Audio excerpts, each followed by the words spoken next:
ጤና ይስጥልን። ሰባተኛው ሀገራዊ ምርጫ በያዝነው የ2018 ዓመት በግንቦት ወር ይካሄዳል። በዚህ ምርጫ በሐረሪ ክልል ለመወዳደር የተዘጋጁ ተፎካካሪ የፖለቲካ ፓርቲዎች መካከል የሚደረግ የመጀመሪያ ዙር የምርጫ ክርክር መድረክ በሐረሪ ብዙሃን መገናኛ ኤጀንሲ ተዘጋጅቷል። የዛሬውን የመጀመሪያ ዙር የክርክር መድረክ ጨምሮ የሐረሪ ብዙሃን መገናኛ ኤጀንሲ የሚያዘጋጃቸው የተፎካካሪ የፖለቲካ ፓርቲዎች የምርጫ ክርክር መድረክ በተለያዩ አበይት ጉዳዮች ላይ ይካሄዳል። በምርጫ ክርክር መድረኮቹ የሚሳተፉ ተፎካካሪ የፖለቲካ ፓርቲዎች ደግሞ በምርጫ 2018 ዓ.ም በሐረሪ ክልል ለመወዳደር እጩ ያቀረቡ የፖለቲካ ፓርቲዎች ናቸው። ይህንን የምርጫ ክርክር መድረክ ለማዘጋጀትም የሐረሪ ክልል ብዙሃን መገናኛ ኤጀንሲ ከኢትዮጵያ ብሔራዊ ምርጫ ቦርድ የሐረሪ ክልል ቅርንጫፍ ጋር በመተባበር በምርጫ ክርክሩ ለመሳተፍ በክልሉ ለሚወዳደሩ የፖለቲካ ፓርቲዎች ጥሪ አቅርቧል።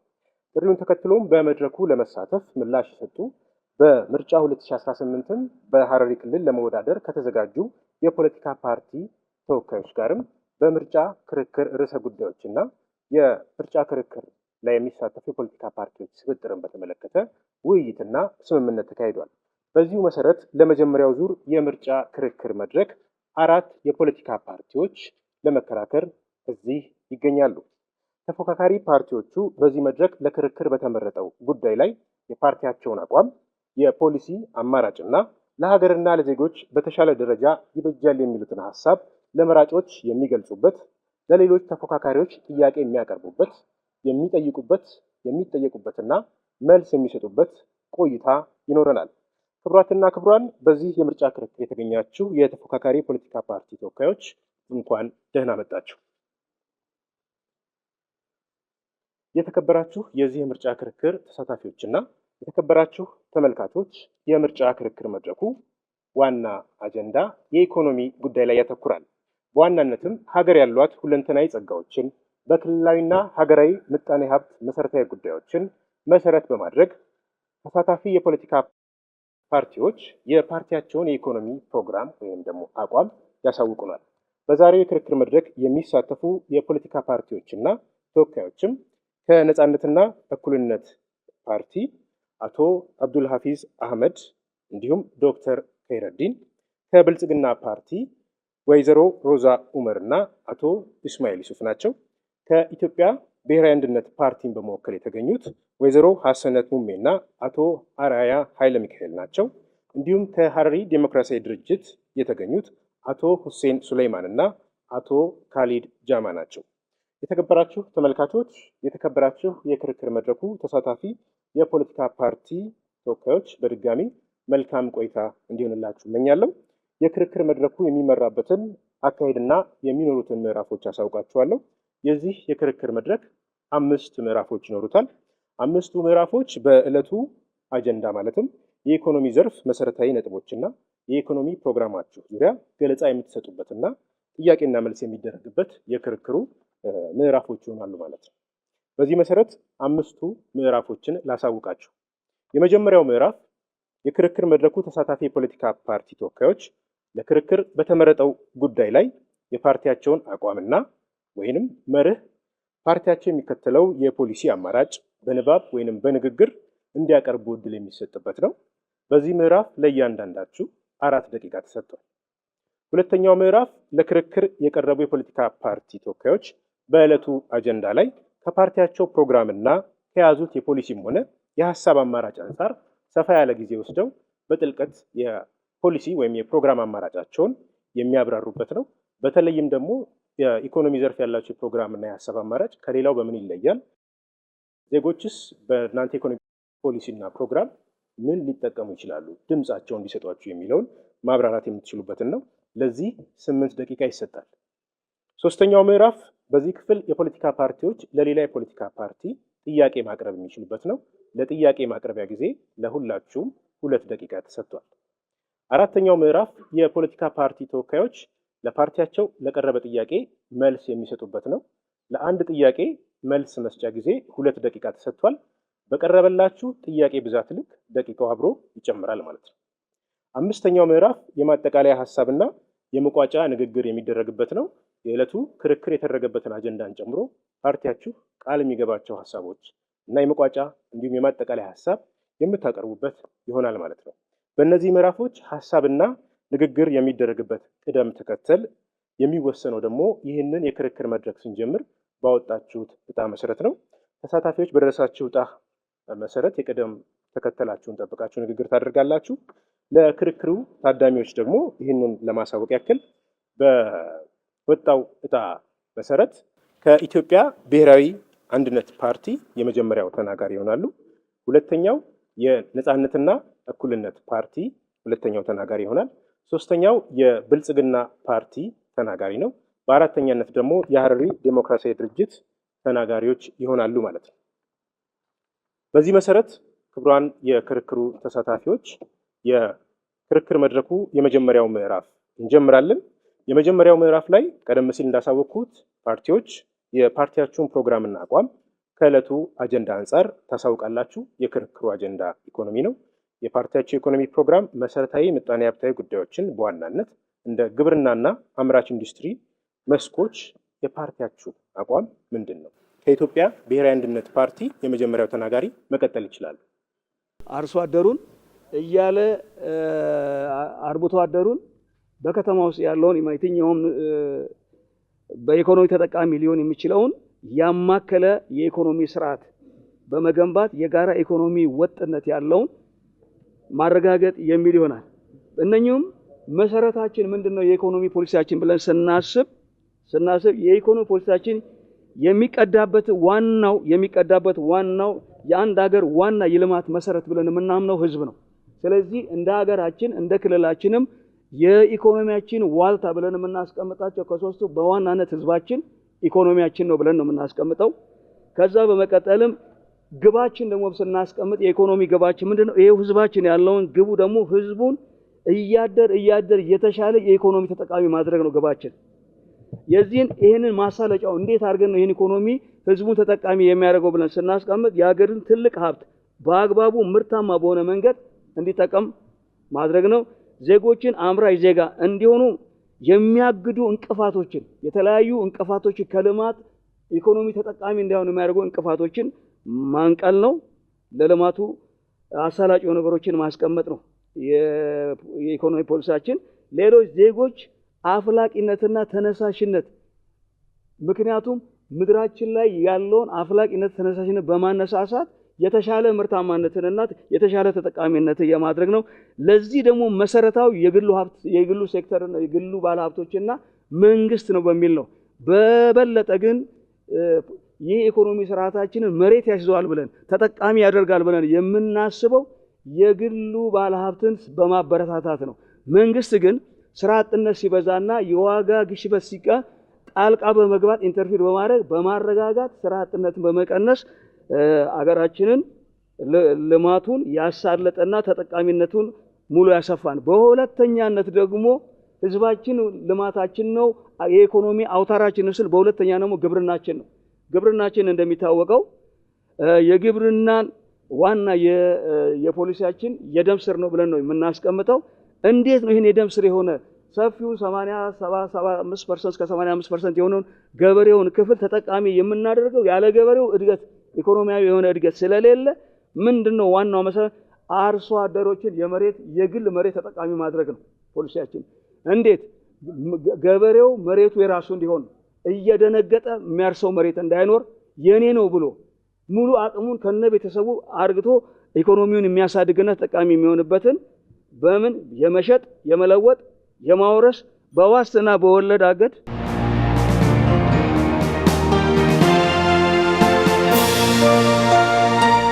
እናመሰግናለን። በመጀመሪያው ምዕራፍ ከኢትዮጵያ ብሔራዊ አንድነት ፓርቲን በመወከል የኢኮኖሚ ጉዳይ ላይ የፓርቲ አማራጫቸውና ፕሮግራማቸው ሰምተናል። ከዚህ በመቀጠል ደግሞ ከነጻነትና እኩልነት ፓርቲ አመሰግናለሁ። እንግዲህ የነጻነትና እኩልነት ፓርቲ ልማትና እድገት ያለው እይታ ሰዋዊ ነው። ሰዋዊ ልማት ቁሳዊ የስነ ልቦናዊ መገለጫዎች አሉት። ጠቅላላ የብሔራዊ ምርት ጂዲፒ በጣም ጠቃሚ የሆነ አስፈላጊ ቢሆንም በቂ ግን አይደለም። በመሰረተ ልማት ማስፋፋት ለልማት ግብዓት ውጤት ተደርጎ ሊወሰድ ይችላል። ሆኖም እኒህ ለውጦች የዜጎችን ሁለንተናዊና ፍትሃዊ ተጠቃሚነትን የሚያረጋግጥ ካልሆነ እውነተኛ ልማት ሊሆን አይችልም የሚለውን ሀሳብ እንደ መነሻነት ያነሳል። ሌላ ምጣኔ ሀብታም ሀገር ሀብታም ዜጋ እንዲኖረን እንፈልጋለን። በነጻነትና እኩልነት ፓርቲ የኢኮኖሚ ሆነ የማህበራዊ ልማት የመጨረሻ ግብ ዜጎችን ሰላማዊ፣ ጤናማ እና ደስተኛ ኑሮ እንዲኖሩ ማስቻል ይሆናል ማለት ነው። ሌላው አሁን ከዚህ ጋር በተያያዘ የኑሮ ውድነትን መቀነስና የስራ ዕድል መፍጠርን የሚመለከት ጉዳይ ነው። ሀገራችን ካሉባት ሁለት መሰረታዊ የምጣኔ ሀብት ችግሮች መካከል ከፍተኛ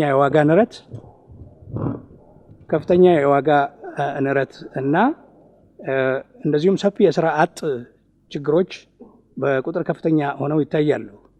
እነዚህም በሀገራችን ባለፉት ዓመታት የቀጠለው የከፍተኛ የዋጋ ንረት ሁሉም የህብረተሰብ ክፍል ጉዳት ቢደርስበትም ቋሚ እና ዝቅተኛ ገቢ ያላቸው ዜጎች ከፍተኛ ጉዳት እየደረሰባቸው ይገኛል። ይሄም ማለት ምንድን ነው? በመንግስት ወይም በግል ተቀጥረው ያሉና የቀን ኑሯቸውን ብቻ የሚገፉ አካላት የሁሉም ጫና ይሆንባቸዋል ማለት ነው። እና ከዚህ ጋር በሀገራችን በተፈጠረው ከፍተኛ የዋጋ ንረት ዋና መንስኤዎች መካከል የገንዘብ ልቀት መጨመር፣ የበጀት ጉድለት፣ ከፍተኛ የውጭ ምንዛሪ እጥረት፣ ከውጭ የሚገቡ ኢምፖርት የሚደረጉ እቃዎች፣ ነዳጅ ምናምን ሌላ መሰል ነገሮች፣ የዋጋ መጨመር፣ የኢኮኖሚ አሻጥር እንደዚሁም ቅጥ ያጣ የገበያ ስርዓት ይገኙበታል። ከነዚህ የኢኮኖሚያዊ መንስኤዎች በተጨማሪ ግጭት፣ በመረጃ ላይ ያልተመሰረተ ፖሊሲዎች እና መመሪያዎች፣ ወጥነት የጎደለው ያልተቀናጀ የመንግስት አሰራር፣ ሙስና እና ሌላም መሰል ነገሮች እስካሁን ድረስ ባሉት ችግሮችን እያባባሱ የሚሆኑ ነገሮች አሉ። ይህን ለማስተካከልም ነው መሰረታዊ ነገር።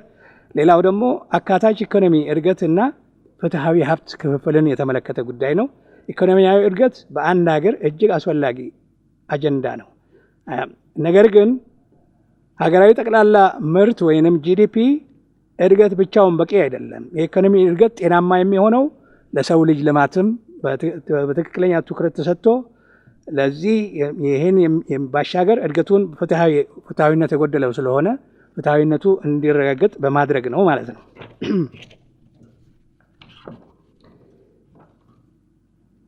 እንደዚሁም ግብርናን በተመለከተ የምንከተላቸው አንዳንድ ጉዳዮችን ስንመለከት ደግሞ ምንድን ነው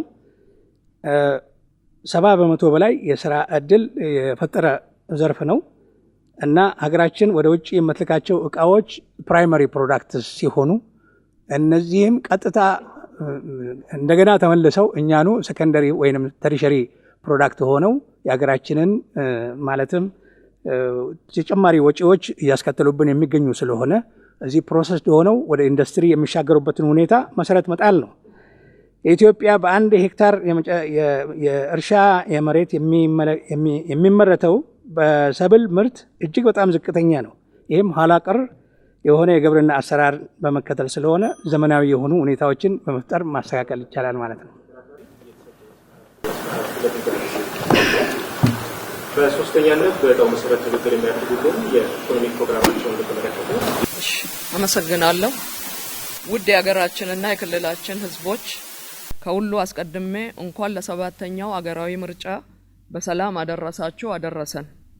ብልጽግና ፓርቲያችን ዛሬ ምረጡን ብሎ እናንተ ፊት ሲቀርብ በባዶ ተስፋ ብቻ አይደለም። ባለፉት 5 ዓመታት ለህዝባችን ቃል በገባነው መሰረት በኢንዱስትሪው በግብርናውም ዘርፍ ትልልቅ ስኬቶችን ያሳካ ፓርቲ ነው። በአገር በቀል በመደመር እሳቤ ግብርናን በማዘመን ኢኮኖሚያችንን የብዙሃ ዘርፍ ኢኮኖሚ ሆኖ በሁሉም ዘርፍ ውጤት እንዲመጣ ትኩረት በመስጠት ሰርቷል። ፓርቲያችን የኢትዮጵያ ሁለንተናዊ ብልጽግናን ለማረጋገጥ የሚያደርገውን ጉዞ የምግብ ሉዓላዊነት እንደ ሀገራዊ ክብር የሉዓላዊነት መገለጫ አድርጎ ይወስደዋል። ለዚህም ነው በግብርናው በበጋ መስኖ ስንዴ በማምረት ከውጭ ከማስገባት ወደ ውጭ መላክ የቻለው። ከተረጂነት ወደ ምርታማነት አርሶ አደራችንን ለማሻገር ትልቅ ስራ ተሰርቷል። በክልላችን ታይቶ በማይታወቅ መልክ ተረጂ የነበሩ አርሶ አደሮችን በማሽላ ክላስተር እንዲያመርቱ በማድረግ ከሴፍትኔት ተጠቃሚነት ራሳቸውን እንዲችሉ ያደረገ ኢኮኖሚ ነው። የመስኖ አውታሮቻችንን በመገንባት በበጋ መስኖ በገጠር በማምረት የከተማውን የኑሮ ውድነትን የማረጋጋት ስራ ትልቅ ስራ ተሰርቷል። የኢንዱስትሪው ዘርፍን ትልቅ ትኩረት ከተሰጡት አንዱ ዘርፍ ነው። ኢንዱስትሪያችን እንዲነቃቃ የኢንዱስትሪ መንደሮችን በመመስረት ኢትዮጵያ ታምርት በሚል ከውጭ የሚገቡ ኢንዱስትሪ ምርቶችን በአገር ውስጥ ተኪ ምርቶች እንድንጠቀም አስችሎናል። የኢንዱስትሪ በተሰጡ ትኩረቶች በክልላችን ባለፉት 3 ዓመታት ብቻ 112 አነስተኛ እና 23 መካከለኛ አዳዲስ ኢንዱስትሪዎች ተቋቁመው ወደ ማምረት ስራ ገብተዋል። የኢንዱስትሪ ልማታችን ከኮሪደር ልማታችን ጋር በማስተሳሰር ከተማችን ላይ የምታዩት የመንገድ ላይ የመብራት ፖሎችን መጥቀስ ይቻላል። ከተማችንን የቱሪዝም መዳረሻ እንድትሆን ብቻ ሳይሆን ቱሪዝም የሀብት ምንጭ እንዲሆን ትልቅ ስራ ተሰርቷል። ኢኮኖሚያችንን የግሉን ዘርፍ ልማታዊና ኪራይ ሰብሳቢ ከሚል አከፋፋይ ትርክት በማስወጣት በአንድነት በኢኮኖሚ የግል ባለሀብቱ እንዲሳተፍ ትልቅ ስራዎች ተሰርተዋል። ማዕድናችንን ከእርግማን ወጥቶ ወደ ልማት እንዲገባና በኢኮኖሚ አካታች ትልቅ አስተዋጽኦ እንዲያበረክት ተሰርቷል። በክልላችን የተሰሩ የልማት ስራዎች የስራ ዕድል ችግሮችን በመፍታት መንገድ በተሰራው ብዙ ስራዎች የወጣቶች የስራ ዕድል እንዲፈጠር ተደርጓል። የአረንጓዴ አሻራ ስራዎቻችንን በዚህ 5 ዓመት አረንጓዴ ኢኮኖሚን ለመገንባት የተሰሩ ስራዎች እንደ ሀገር እውቅና ያገኘንበት ብቻም ሳይሆን በአረንጓዴ አሻራ መርሃ ግብራችን በተከልናቸው የደንና የምግብ ዛፎች የአቮካዶ ምርቶችን ለውጭ ገበያ ማቅረብ ችለናል። እንደ ክልላችን የነበሩ በጀት አጠቃቀማችን ገቢያችንን በማሳደግ የልማት ስራዎቻችን ላይ ትልቅ ፐርሰንቱን ካፒታል በጀት ወይም ለፕሮጀክቶች የመደብነው በጣም ከፍተኛ በመሆኑ በክልላችን የሚታየውን ልማት ሰርተናል። ብልጽግና ፓርቲያችን በመጣው ለውጥ የሚኩራራ ሳይሆን የሚቀሩት ስራ ብዙ እንደሆነ ይታወቃል።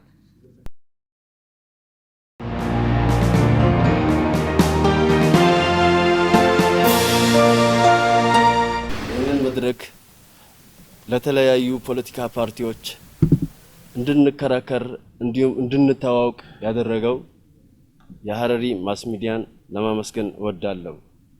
ውድ የሐረሪ ህዝብ እንዲሁም የተለያዩ ክልል ውስጥ ያሉ የሐረሪ ህዝቦች ለምሳሌ በኦሮሚያ አሰበ ተፈሪ፣ አዲስ ኮምቦልቻ እንዲሁም ጉርሱም ለሚገኙ የሐረሪ ህዝብ በተጨማሪም በሶማሌ ክልል ለሚገኙ በጅጅጋ ከተማ ለሐረሪ ተወላጅ ህዝብ በተጨማሪ በድሬዳዋ እንዲሁም በአዲስ አበባ ለሚገኙ የሐረሪ ህዝብ ይህንን እድል የ7ኛውን ምርጫ የሀገራዊ ምርጫ እድል በማግኘቴ ፊታችሁ ቆሜ የምናገረው እንደሚከተለው ይሆናል። የሐረሪ ዲሞክራሲያዊ ድርጅት ባለፈው በ6ኛው የሀገራዊ ምርጫ ላይ ብቁ ተሳትፎ እንዳደረገ ህዝቡ ያምናል። በአሁኑ የኢኮኖሚ ተጠያቂነትን በሚመለከት ዙሪያ እንዳው የግብርናውን ብናገር ወንድሜ ገልጿል። የግብርናውን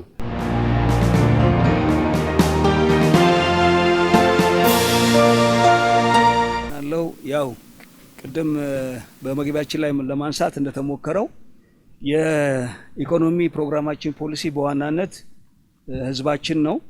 የልማት መሰረታችን ህዝባችን ነው። የልማት ግባችንም ህዝቡን የተሻለ የኑሮ ኢኮኖሚ ማስያዝ ነው። ይሄን የኢኮኖሚ መሰረት እንዴት ያያዛዝም መንግስትና የግል ባለሀብቶችን በማቀናጀት የተሻለ ህዝቡን በኢኮኖሚ ተጠቃሚ ማድረግ ነው። ሌላ በዋናነት በሁለተኛነት የልማታችን መሰረት የምንለው ግብርና ስለሆነ የግብርናውን ሴክተር ለማዘመንና ሙሉ አቅሙን ገበሬው ተጠቃሚ በመሆንና ጠቃሚ እንዲሆን ለማስቻል የአርሶ አደሩ መሬቱ የራሱ የማድረግ ፖሊሲ ነው ብለን ነው የምናስበው። መሬቱን የመሸጥ የመለወጥ የማውረስ በዋስትና በወለድ አገድ ማስያዝ የመሳሰሉትን ቀጥተኛ ተጠቃሚ ያለምንም ጣልቃ ገብነት የራሴ ነው ብሎ የሚጠቀምበትን ስርዓት መፍጠር ነው። ሌላ ሁለተኛ ደግሞ መሬት አልባ የሆኑ አርሶ አደሮችን ከመንግስትና ከህብረተሰብ ጋር በመቀናጀት በመወያየት መሬት የሚያገኝበትና አምራች ህብረተሰብ የሚሆንበትና ፕሮዳክቲቭ እንዲሆን የማስቻል ፖሊሲ ነው ያለን።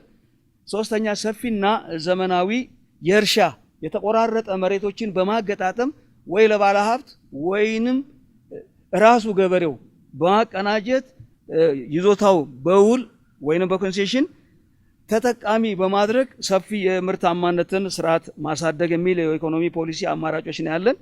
መንግስት የአርሶ አደሩን የኑሮ ደረጃ ፍላጊውን እርዳታ ያደርጋል። ይህን እንዴት ነው?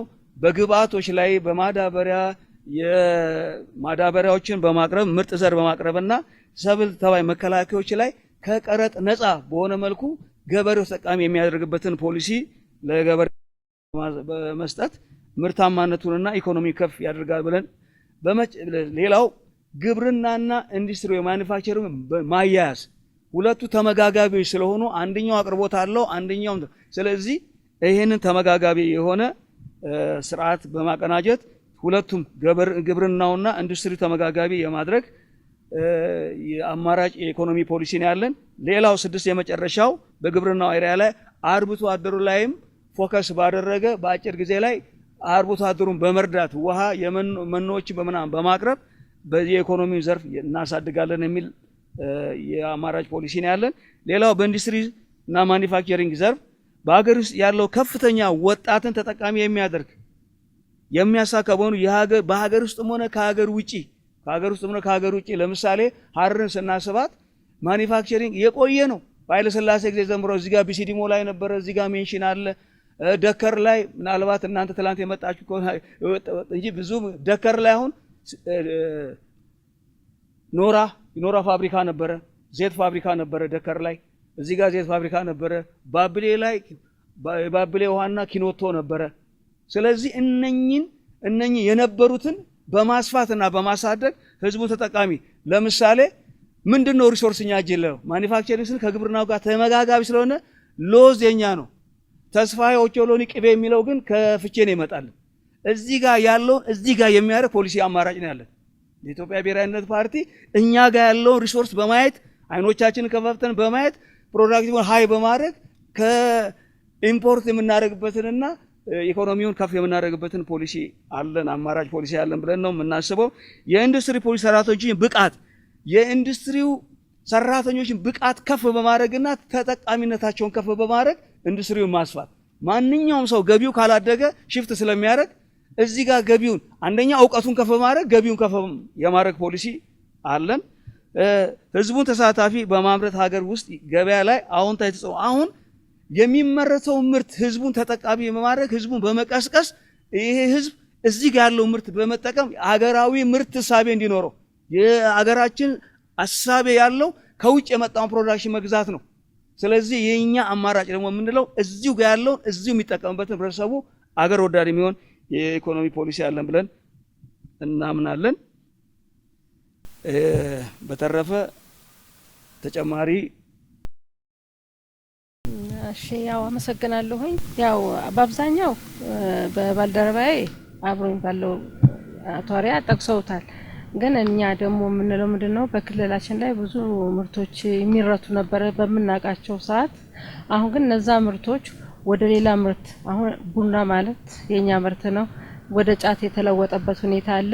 የሚጠቅመውን ነገር አይተን እዚሁ አካባቢ የነበሩ ኢንዱስትሪዎችም ፋብሪካዎችም ነበሩ፣ እነሱም የተዘጉበት ሁኔታ አለ። በዚሁ በእኛው ግባት የሚስተካከሉ ስለሆኑ እነሱን ወደፊት አምጥተን የነበሩ የተዘጉትንም ተከፍተው ስራ እንዲሰሩ ምክንያቱም ሰው ስራው የኢኮኖሚው እንትን በወደቀ ቁጥር ሀገር ለቆ የመውጣት ሁኔታ ነው ያለው። ያንን ነገር እዚህ ካመጣንለት ስደትንም በኢኮኖሚ ፍለጋ የሚሰደደውን ማህበረሰባችንን ወደዚሁ ማቆየት ስለምንችል በእነሱ ላይ ብዙ የሚሰሩ ነገሮች አሉ ብለን ያስቀመጥናቸው አሉ። ያው ጊዜው ባይበቃንም በቅደም ተከተል ነው የተቀመጠው። እኔ ሃይላይቱን ብቻ ነው የሰጠኋችሁ እና ሌላውን ያው ሌሎች በሚገልጹት መልኩ ይገለጣል ማለት ነው። ሰዓት ካለን አንድ አለቀ። እሺ በደቂቃ ካለን ለምሳሌ በግብርናው አሁን ሀረርን ስንመለከታት ከፏፏቴ የሚመጣ ውሃ በካሳይ ወንዝ አድርጎ በመርከብ አድርጎ ይሄ ግሪን ኤሪያ ነው። ድሮ የጨፈጨፈው ማን ነው እንዴት ተጨፈጨፈ ማን አጨፈጨፈው የሚለው እንጂ ከፏፏቴ ተነስቶ በካሳይ ወንዝ አድርጎ ይሄ በሙሉ የሀረሪ የግብርና ምርት ስናይ ምንድነው መጀመሪያ አሁን ወሽመላ አሁንም ታውቃላችሁ ብዬ አላስብ። ወሽመላ የሚባል አትክልት ነበር። ዘይቱና ይታወቃል። ሀረሪ የምታወቀው በወሽመላ በዘይቱና በኮክ በአምባሾክ ፓፓይ እንደዚህ አይነት ምርቶች ሀረሪ የአትክልትና የፍራፍሬ ሀገር ነበረች። ይሄንን የነበረውን ነገር በደንብ እንዲኖር በማድረግ የኢኮኖሚን ከፍታ ማድረግ ነው መጨመር ነው። አሁን እነኚህ ነገሮች ሳስብ አሁን እነኚህ መስመሮች ሁለት ነገር ነው። አንደኛ በፍራፍሬ ተጠቃሚ ያደርጋል ህዝቡን፣ ሁለተኛ እንደገና ደግሞ አየር ንብረቱ የሚጠብቁ ነበሩ። እነኚህ አሁን ለምሳሌ ይሄ ብቻ አይደለም። ሆስፒታሎች ህይወት ፋና ብታዩ ከመግቢያው እስከ መጨረሻው ድረስ ወሽመላ ነበረ፣ ከጀርባው ዘይቱና ነበረ፣ ኮክ ነበረ። የአትክልት ኤሪያ ነው እንጂ ሆስፒታል አይመስልም። እዚህ ጆግላ እንደዛ ነበረ። መከላከያ ምስራቅ እዝ ብትመለከቱ ወሽመላ ብቻ ነበር። ይሄ በሙሉ አትክልት የነበረበት አማሬሳ ላይ ብታዩ ማመላለሻ ምናምን የሚባሉ ትልቅ የመንግስት ተቋማቶች በሙሉ የልማት ሴክተሮች ነበሩ። እነኚህ የነበሩትን ነገር የበለጠ እንዲኖሩ ማድረግ የኛ ፕሮግራማችን። ያሉትን በደንብ እንዲኖሩ እኔ ነፍስ ይማር የሚባሉ ልማቶች ስለነበሩ ነፍስ ይማር እነ ወሽመላ አሁን እነ ወሽመላ ነፍስ ይማር የሚባሉ አትክልቶች ናቸው። ጠፍተዋል፣ ሞተዋል። እኔ አይቻላቅም ብዙ አመቴ። ስለዚህ እነኚህን ነገሮች የነበሩንን ተንከባክቦና አጥብቆ በመያዝ ማሻገር ለጄኔሬሽን ማሻገር እንዳይጠፉ መጠበቅ።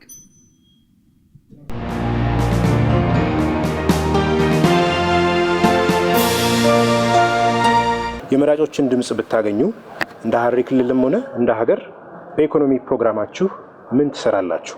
ዜጎችስ ምን ይጠብቁ? አቶ አብዱል ሀፊዝ አህመድ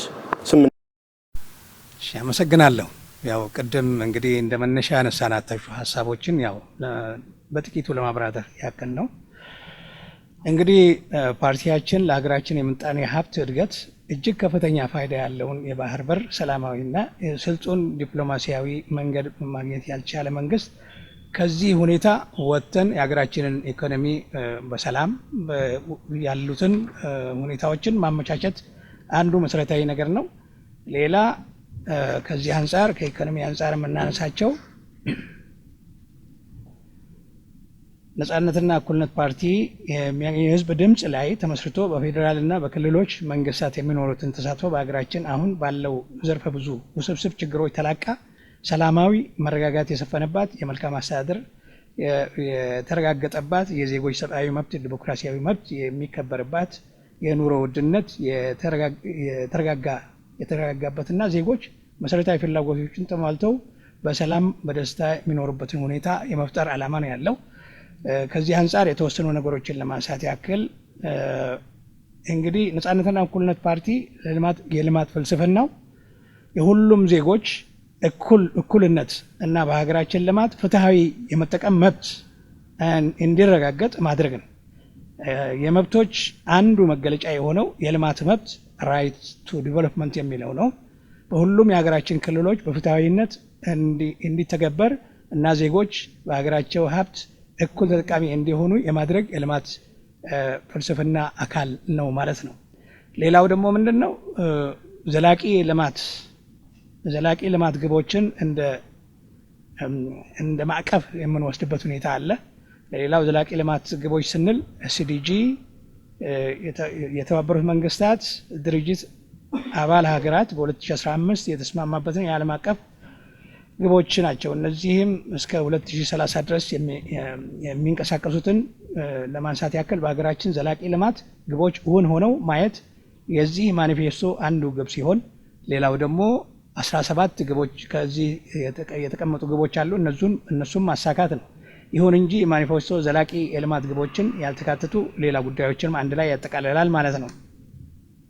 ሌላ በሀገራችን ኢትዮጵያ ልማት ከምንም በላይ ሰብአዊ ሀብቷን ከማልማት ጋር የተቆራኘ ነው። ምክንያቱም ልማት ስንል ሰዋዊ ያልሆነ ልማት ትርጉም አልባ ነው። ምክንያቱም ልማት ስንል ለሰው ነው የሚሰራው ማለት ነው።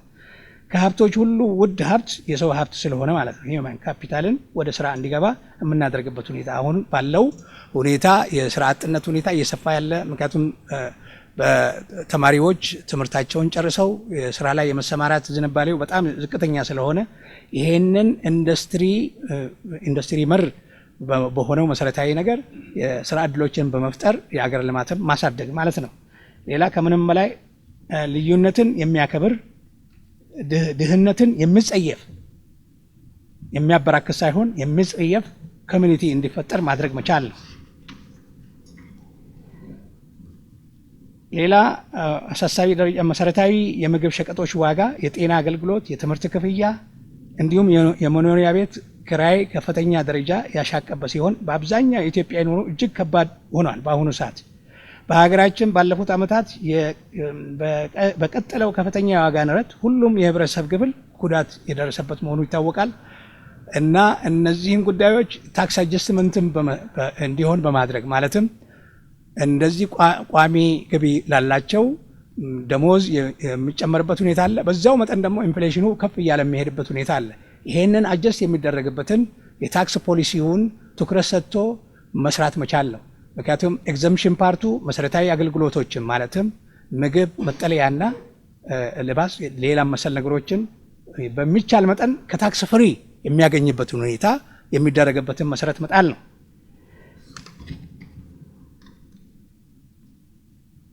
ሌላ ስራ አጥነትን በሀገራችን ውስጥ መሰረታዊ የኢኮኖሚ ችግር ነው። በከተማም ሆነ በገጠር የስራ አጥነት ምጣኔ እጅግ ከፍተኛ ነው። በየአመቱ ከፍተኛ ትምህርት ተቋማት የሚወጡ በመቶ ሺዎች የሚቆጠሩ ወጣቶች በስራ እድል ማጣት ላይ ይገኛሉ እና ከትምህርት ዝግጅትና ከልምዳቸው ጋር ተመጣጣኝ የስራ እድል ባለማግኘት ምክንያት ዝቅተኛ ክፍያ ወይም በጊዜያዊነት የሚሰሩ ወይም አንደር ኤምፕሎይመንት በሀገራችን ውስጥ ያው ይሄንን እንደ በትክክለኛ ተሰርቶ ወደ ትክክለኛ ሙያቸውን ለሀገር ልማት የሚያውሉበት ሁኔታ እንዲፈጠር ያደርጋል ማለት ነው። ሌላ ነጻነትና እኩልነት ፓርቲ በሀገራችን የተፈጠረው ከፍተኛ ዋጋ ንረት በትክክለኛ ነፃ የሆነ ገበያ እንዳለ ሆኖ መንግስት ኢንተርቬን በሚያደርግበት ሁኔታ አንዳንድ ሁኔታዎች እንዲስተካከሉ የሚያደርግበትን መሰረት ይጥላል ማለት ነው።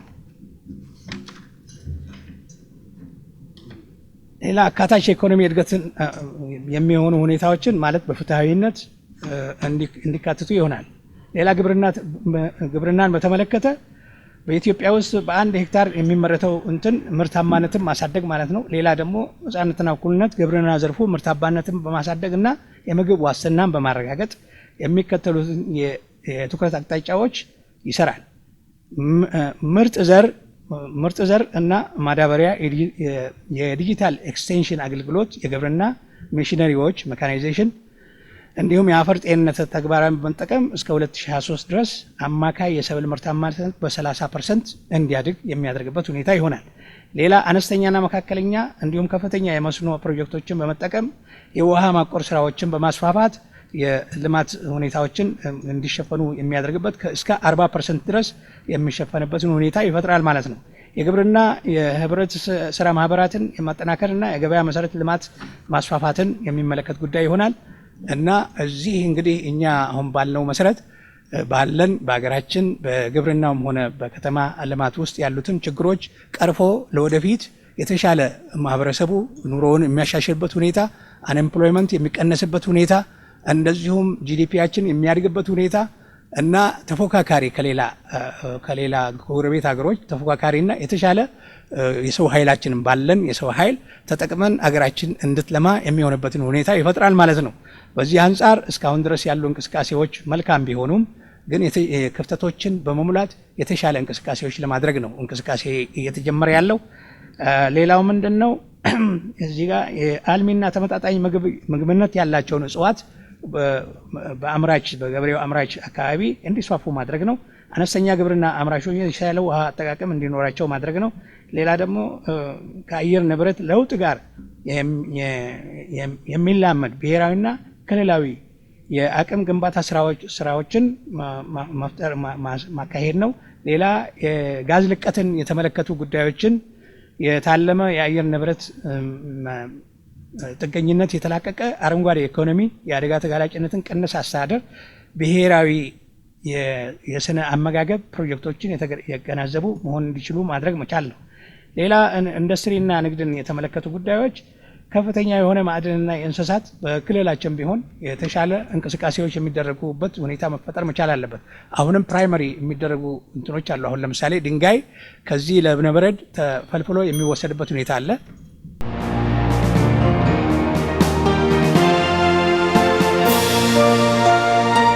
እናመሰግናለን። በተከታይነት ሶስተኛው ተናጋሪ ወደ ሆነው የብልጽግና ፓርቲ ነው የምናልፈው። በዚህ መሰረት የብልጽግና ፓርቲ የኢኮኖሚ ፕሮግራሙ የተሻለ አማራጭ የሚለው ይዘቱ ምንድን ነው? የፓርቲያቸው የኢኮኖሚ መስክ ፕሮግራም ለየት የሚያደርገው አሊያም የተሻለ የምትሉት አማራጭ ምንድን ነው? አቶ እስማኤል ዩሱፍ 8 ደቂቃ አሉት። አመሰግናለሁ። ውድ የሀገራችንና የክልላችን ህዝቦች፣ ብልጽግና ፓርቲ ከገባው ቃል በላይ ባለፈው በስድስተኛው ምርጫ የፈጸመበትና ህዝባችን በተለያዩ ደረጃ ባለበት ተጠቃሚ የሆነበት ሁኔታ ነው ያለው። የብልጽግና ፓርቲ የምንከተለው ከኢኮኖሚ አኳያ ፕራግማቲዝም ኢኮኖሚ ነው የምንከተለው። እንደተለመደው በሀገራችን ባለፉት ስርዓታት ያሉ የገነቡ ኢኮኖሚዎችን የማፍረስና በአዲስ የመገንባት የሚከተልበት ሁኔታ ነው ያለው። ከዛ በኋላ ደግሞ ሪፎርምን ደፍሮ ወደ ስራ ያለመግባት ችግሮችም የሚታይበት፣ ከገበያ ኢኮኖሚ አኳያ ደግሞ መንግስት በሙሉ ተፎካካሪ ፓርቲዎች እንደሚያነሱት ጣልቃ ገብነቱ 100% ገበያ መንግስት መቆጣጠር አለበት የሚለውንም ሳይሆን መንግስት ደግሞ ከኢኮኖሚ ጣልቃ ገብነት ነፃ መሆን አለበት የሚለውን ሳይሆን ፕራግማቲክ የሆነ የሀገራችን ተጨባጭ ችግሮችን መሰረት ያደረገ ሀገር በቀል የኢኮኖሚ ፕሮግራም ነው የምንከተለው። ይሄ ማለት ምን ማለት ነው? ባለፈው ከለውጡ በፊት የነበረው እድገት ጥራት የሌለው እድገት በኢኮኖሚ ውስጥ የአርቲፊሻል ዜጋን ማዕከል ያደረገ የዜጎችን ፍትሃዊ ተጠቃሚነትን የማያረጋግጥ በሸማች ላይ የተመሰረተ በፍላጎትን የሚያነሳሳ በመሆኑ ይህንን እንደ ሀገር ደግሞ ከፍተኛ የሆነ የኑሮ ውድነት፣ የስራ አጥነት ችግርና ከፍተኛ የሆነ የዕዳ ጫና በሀገራችን ያስከትለዋል። ፓርቲያችን ደግሞ በሀገር በቀል ኢኮኖሚ ማሻሻያው ባስቀመጠው የብዝሃ ዘርፍ የብዝሃ ተዋናይና የብዝሃ ተጠቃሚ የኢኮኖሚ ስርዓት ነው የሚከተለው። ብዝሃ ዘርፍ እንል ግብርና መር ብቻ የነበረውን ሁሉንም በሀገራችን ያለውን ኢኮኖሚ አማራጮችን በመጠቀም ኢትዮጵያ ሀገራችን ማህፀነ ለምለም ናት። ስለዚህ በሁሉም ያሉን በግብርናው፣ በኢንዱስትሪም፣ በማዕድንም፣ በቱሪዝም፣ በዲጂታል፣ በአይሲቲም ያሉ ሁሉንም አማራጮችን መንግስት የሚያስፈልገውን ድጋፎች፣ መሰረተ ልማቶችን፣ የግብአት አቅርቦቶችን በማቅረብ ከፍተኛ የሆነ የምርትና ምርታማነትን የምናሻሽልበት የኢኮኖሚ ስርዓት ነው የምንከተለው። ባለፉት ከስራ ዕድል ፈጠራ አኳያ ራሱ ስናይ ከለውጡ በፊት የነበረው ሸማች ስራ ፈጠራ ነው ሲያበረታታ የነበረው።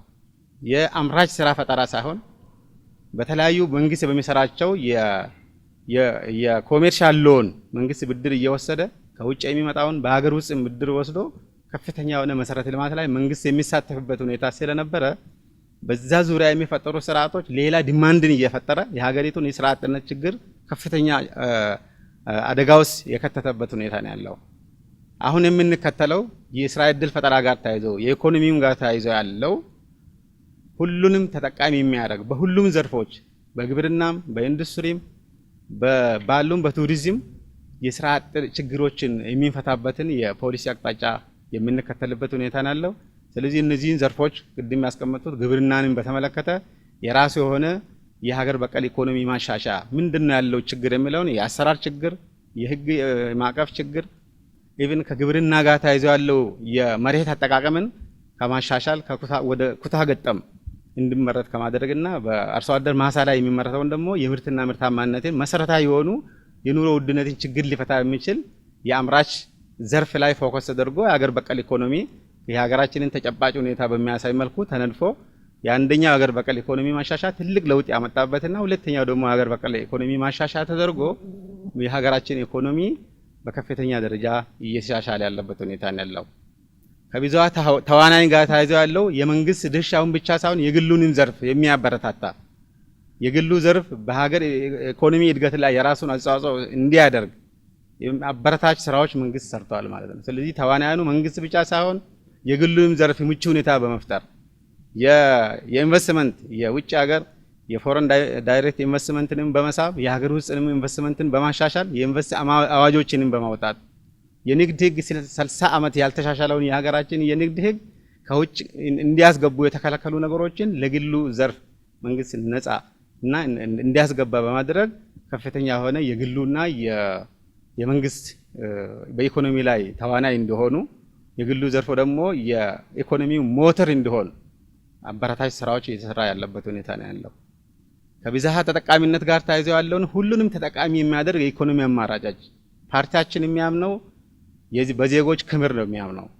የኢትዮጵያን ብልጽግና ማረጋገጥ ማለት የዜጎችን ብልጽግና ማረጋገጥ ማለት ነው። ስለዚህ ከዚህ አኳያ ሁሉንም ተጠቃሚ የሚያደርግ የብዝሃ ተጠቃሚ የምንለውን በሁሉም ዘርፍ የስራ ዕድል እንዲፈጠር የተደረገበት ሁኔታ ነው ያለው። ስለዚህ ከዚህ ጋር ተያይዞ ያለው እንደ ሀገር ትኩረት ከተሰጠው በተለይ ከኑሮ ውድነትም ከማሻሻልም ጋር ተያይዞ መንግስት የተለያዩ እርምጃዎችን የማክሮ ኢኮኖሚ ማሻሻያውን በማድረግ ከውጭ ምንዛሬ ጋርም ተያይዞ ያለውን ትልቅ ትኩረት ተሰጥቶ እየሰራ ያለበት ሁኔታ ነው ያለው። ግብርናው ዘመናዊ እንዲሆን ለወጣቱ ምቹ እንዲሆን ለአርሶ አደሩ ለወጣቱ ምቹ እንዲሆን ከማድረግ አኳያ እንደ ስትራቴጂ አስቀምጠው እየሰራ ያለበት ሁኔታ ነው ያለው። ከተረጂነት ወደ ምርታማነትም ጋር ተያይዞ ያለው የዜጎች ክብር ጋር የተያዘ ስለሆነ ተረጂነትን መቀነስ አለብን ተብሎ ፕሮግራሞች ስትራቴጂው ተቀርጾ በክልላችንም እንደ ሀገር ትልቅ ትኩረት ተሰጥቶ እየሰራ ያለበት ሁኔታ ነው ያለው። ከአረንጓዴ አሻራ ጋር ተያይዞ ያለው ትልልቅ ህዝባችንን በማሳተፍ የተሰራው የክልላችንና የሀገራችን ህዝቦች ይመሰክራሉ ማለት ነው። በአረንጓዴ ስራዎች ላይ የተሰራ ነው። ኢትዮጵያ ምን ያህል በዓለም ላይ እንዲታወቅ ያደረግበት ህዝባችን ጋር የተሰሩ ስራዎች በጣም አበረታች ናቸው። ቀጣይም ደግሞ ህዝባችንን በማሳተፍ የበለጠ ይሄንን የምናስቀጥልበት ፕሮግራም እንከተላለን ማለት ነው። ኢንዱስትሪን በተመለከተ አንዱ ትልቁ የኢንዱስትሪ ማነቆ ተብሎ በሀገር በቀል ኢኮኖሚ ማሻሻያው ላይ ተለይቷል ማለት ነው። የኢኮኖሚ ችግራችን የማዋቅር ችግር ነው፣ ስትራክቸራል ፕሮብሌም ነው ተብሎ ነው የተጠናው። በተወሰነ የፊስካል ፖሊሲ የሞኔታሪ ፖሊሲ ብር በማታም እነዚህ ጊዜያዊ ሕክምና ከምናደርግ ማዋቅር ስር ነቀል የሆነ ስትራክቸራል ችግር ነው ያለበት ተብሎ በዛ ልክ ኢንዱስትሪም የሀገራችን ሉዓላዊነት የአንድን ሀገር ሉዓላዊነት የምናረጋግጥበት ኤክስፖርት ምርቶችን በከፍተኛ ደረጃ እንድናመርት ከውጭ የሚመጡ ምርቶችን ደግሞ በሀገር ውስጥ እንዲተካ የኢንዱስትሪዎች የማምረት አቅም እንዲሻሻል ከማድረግ አኳያ ትልቅ ኢኒሼቲቭ ተቀርጾ የኢትዮጵያ ታምርት ንቅናቄ እንደ ሀገርም እንደ ክልላችንም ባለፉት ዓመታት ትልቅ ለውጥ ያመጣንበት ሁኔታ ነው ያለው። ስለዚህ በዚህ ጋር የተዘጉ ኢንዱስትሪዎችን ወደ ስራ እንዲገቡ ከማድረግ አኳያ አዳዲስ ኢንቨስትመንቶች ደግሞ ወደ ስራ እንዲገቡ እንደ ክልላችንም ትኩረት ሰጥተን በማኑፋክቸሪንግ እና በቱሪዝም ላይ ያለው ቅድሚያ በመስጠት መንግስት መሰረተ ልማቶችን ያቀረበላቸው ኢንዱስትሪ የማምረት አቅማቸው እንዲሻሻል በማድረግ ትልቅ ስራ ተሰርቷል ማለት ነው። ስለዚህ ከዚህ ጋር ተያይዞ ያለው ትልቅ ለውጥ ያመጣንበትና ከስራ ዕድል ፈጠራ ጋር ተያይዞ ያለው የውጭ ሀገር ስራ ስምሪትን የዜጎችን ፍላጎት መሰረት ያደረገ የህገወጥ መንገድ በሮችን በርግድ አድርገን ዘግተን ህጋዊ መንገድ እየከፈትን ዜጎች በሰለጠነና በከፊል በሰለጠነ እውቀት እያገኙ በተለያዩ በሀገራችን ውስጥ በውጭ ሀገርም የስራ ዕድል እየተፈጠረላቸው ያለበት ሁኔታ ነው ያለው። እናመሰግናለን። ወደ አራተኛ ተናጋሪ የሆነው የሀረሪ ዴሞክራሲያዊ ድርጅት ነው የምናልፈው። በኢኮኖሚ መስክ የፓርቲያቸው የኢኮኖሚ ፕሮግራምን ጠለቅ ባለ ደረጃ ያብራሩልን አቶ ሁሴን ሱሌማን መቀጠል ይችላሉ። 8 ደቂቃ ተሰጥቷል። የሀረሪ ህዝብ ክልል ነዋሪዎች፣ የሀረሪ ህዝብ፣ እነዚህ ፕሮግራም አዘጋጆች ይህንን መድረክ በማዘጋጀት በጣም ደስተኞች ነን። እንደ ሀረሪ ዴሞክራሲያዊ ሀዲድ እኛ እንደ ድርጅታችን ኢኮኖሚና ግብርና አንድ ላይ ነው የሚሄደው። በተለይ ግብርና ላይ እንደ ሀረሪ ክልል ጥሩ ነገሮች አሉ፣ ግን አንዳንድ የጎደሎቹ ነገሮችን ለመገንባት ለማስተካከል የምንላቸው ነገሮች አሉ። እነሱም ገበሬዎቻችን አብዛኛው ከ180ው የግብርና መሪ ነው የሚከተሉት። እሱም ክልላችን ላይ የሚደረገው አብዛኛው ጫት ነው። ጫታችን የገበሬው ጫት ቦታ ሌላ ክልል ላይ እየሄደ ነው። ማለትም ክልላችን ያመርታል፣ ክልላችን ቦታ አለማድረጉ ገቢውንም ምኑንም ወደ ሌላ ምሳሌ አወዳይና ባብሌ እየሄደ ነው። ኢኮኖሚያችን እንደዛው እየሄደብን ነው። ይህን ነገር እንድናስተካክል ነው እኛ ህዝባችን ከመረጠን ማለት ነው። ሌላው ሀረዌ ላይ ድሮ እንደምናውቀው በጣም በግብርና በማንጎ፣ በብርቱካን፣ በፓፓይ ሀረሪ ክልል የምትታወቀው በፍራፍሬ ነበር። እሱም በሀረዌ ላይ ይሄ ለውጥ ከመጣ በኋላ ትንሽ ይሄ ነገር የተዳከመ ይመስለኛል። ያንን ነገር ደግሞ ምንድነው የዳከመው ጥናት አድርገን ያንን ነገር ወደ ነበረበት ቅድመ ሁኔታ ለመመለስ ነው። ሌላው የሚታይ ነገሮች አሉ፣ በግብርና ክልላችን ላይ የሚታዩ ነገሮች አሉ። እነሱም እናበረታታለን እንደ ድርጅታችን። እነሱ ያልሰሩት ነገር ህዝባችን ከመረጠን ለመስራት፣ ህዝባችን ደግሞ ያንን ነገር ካልሰጠን ለነሱ ጠቆማ ለመስጠት። ክልላችን ብዙ ጊዜ ስለ ግብርና ሲያወራ ወደ ኤረር ነው የሚሮጠው። እንግዳ ከመጣ ወደ ኤረር ነው። ኤረር ላይ ጥሩ ነገር እየተሰራ ነው፣ ሌሎቹ ላይ ለምን አይሰራም ነው። አሁን ለምሳሌ ቅድም እንዳያነሳሁት ሀረዌ ላይ ቢሰራ ፕላን 1 ፕላን ቢ ፕላን ኤ ተብሎ ቢሰራ እያደግን ነው የምንሄደው ማለት ነው። ስለዚህ በግብርናችን ኢኮኖሚያችን ላይ ኢንዱስትሪ እንግዲህ ያለውን ኢንዱስትሪ ክልላችን ትንሽ የመሬት አናሳነት ማለት ያለውን ማበረታታት ጥሩ ነገር እየሄደ ነው። ስለዚህ መልካም፣ በድጋሚ እናመሰግናለን። የሶስተኛው ዙር የክርክር መድረኩ ምዕራፍ ተጠናቋል። በሀረሪ ብዙኃን መገናኛ ኤጀንሲ የተዘጋጀው የምርጫ ክርክር መድረክ በመከታተል ላይ ትገኛላችሁ። ክቡራን ተመልካቾቻችን፣ የክርክሩ መድረኩ ሶስተኛ ዙር ላይ ደርሷል። በመግቢያችን ላይ በገለጽነው መሰረት ሶስተኛው ዙር ተፎካካሪ ፖለቲካ ፓርቲ ተወካዮች ለሌላ ተፎካካሪ የፖለቲካ ፓርቲ ያላቸውን ጥያቄ የሚያቀርቡበት ይሆናል። ጥያቄ ማቅረቢያ ጊዜ እንዲሆን 2 ደቂቃ ተሰጥቷል። የመጀመሪያው ተናጋሪ የሚሆነው በዚህ መሰረት የኢትዮጵያ ብሔራዊ አንድነት ፓርቲን ይሆናል። የመጀመሪያው ጥያቄ የምትሆኑት እናንተ ናችሁ። 2 ደቂቃ አላችሁ ጥያቄ ለማቅረቢያ ጊዜ። ነጻነትና እኩልነት ፓርቲ ይሄ ቀጣጣ የኢኮኖሚ ስርዓትን የምታስተካክሉበት ከቀጣጣ ወደ ቀጥ የምትመልሱበት የፖሊሲ ምንድን ነው የሚለውን ነገር ነው። ሌላው ብልጽግና ፓርቲን የምንጠይቀው 112 አናሳ ስራ አጥነትና ሁለተኛ 23 መካከለኛ በማደራጀት ከኮሪደር ልማት ጋር የተቀናጀ ነው በማቀናጀት አሁን ከኮሪደር ልማት ጋር የተቀናጀው ስራ አጥነት በእንደዚህ በመካከለኛና በከፍተኛ የተባለ የተደራጀው ምን ያህል ካፒታል አለው? በካፒታል ቢገለጽ ምንድነው ተጠቃሚ ያደረገው? በኮሪደር ልማት ምን ያህል ባጀት ወጣ? በዛ ባጀት ላይ ምሳሌ መድኃኔዓለም ትምህርት ቤት ቴክኒክና ሙያ ነው። በዛ የተለያየ ዲፓርትመንት ላይ በዚህ ዲፓርትመንት እንዲያደራጅተናል፣ በዚህ ዲፓርትመንት እንዲያደራጅተን ተጠቃሚ አድርገን እንዲህ አይነት ፈንክሽናል የሆነ ጥቃቅን እና ስራ አጥነትን በእንደዚህ ቀንሰናል የሚሉትን በቁጥር ቢገልጹልን የሚል ነው። ምክንያቱም የወጣቶች የስራ እድል ፈጠራን በዋናነት በትልቁነት የተሰራ እንደሆነ ስለተገለጸ ነው። ሌላው የኢንዱስትሪ ትልቁ የኢንዱስትሪ ማስፋፊያ መንደሮች ተሰርተዋል። መንደሮቹ የት አሁን እንደ ሀረሪ ክልል ምንድነው የተሰራ ያለው? የት ጋር ነው የተሰራ ያለው? ምን እየተደረገ ያለው የሚለውን ነገር ቢገለጽ። ሌላው የስራ እድልን ቀጣ ከሸማችነት ወደ አምራችነት ቀይረናል የሚለው ነገር